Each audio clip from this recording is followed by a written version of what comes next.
found reading quite hard when I was very young, and I remember at school we had to go through this reading scheme where you could only go from one book to another, and then this final prize at the end was to read The Little Wooden Horse. And because I never quite progressed, I always felt I was sort of left out of reading, and I found the only way that I really could get into reading was again through stories told through pictures.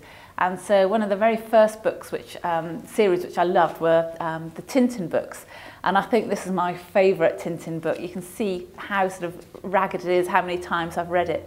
But there were great stories, that was the thing.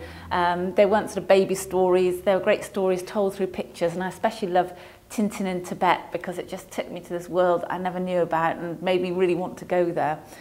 And it's a fantastic story, and I moved from that then to bigger books and bigger stories. But probably one of the most beautiful stories that I read as a child was this story. This is actually a really old book, and it's The Snow Goose by Paul Garrico. And again, I think what drew me at first were they've just got really, really beautiful pictures. Let me see if I can find, let me see if I can find a picture. So that's, don't know whether the camera can see that.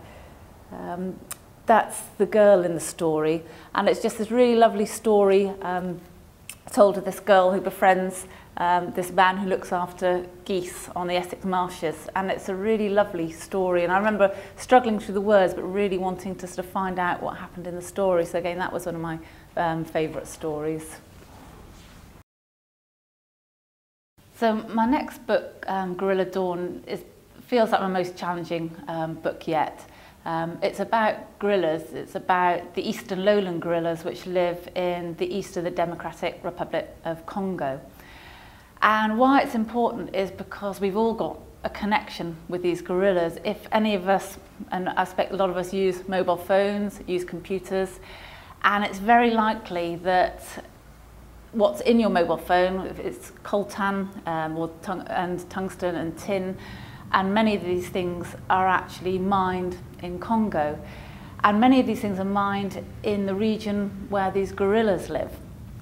And Congo is a beautiful country and there are fantastic, wonderful people there, but it is a place that's been torn apart by war. And so people suffer and wildlife suffers with the mining for these materials. And so Gorilla Dawn is about a girl which lives out there, and she's trying to survive, and she's also trying to look after a young gorilla as well.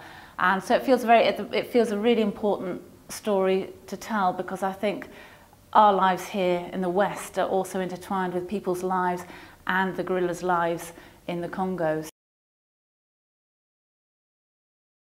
If I could be any animal, I think it's a really hard choice, because I'd love to choose between something that could fly and soar over the mountains and all over the landscape, or probably a sort of either a deep sea animal that could go from the surface, like a whale, right down. But I think overall I would probably choose some sort of migrating bird like an osprey, so you could actually fly and soar over all these landscapes and see lots of different places and be able to travel fast. I think that would be my favourite animal to be, but that's a really hard choice. I think I'd want to be a shapeshifter actually, so you could change into lots of different animals at any point.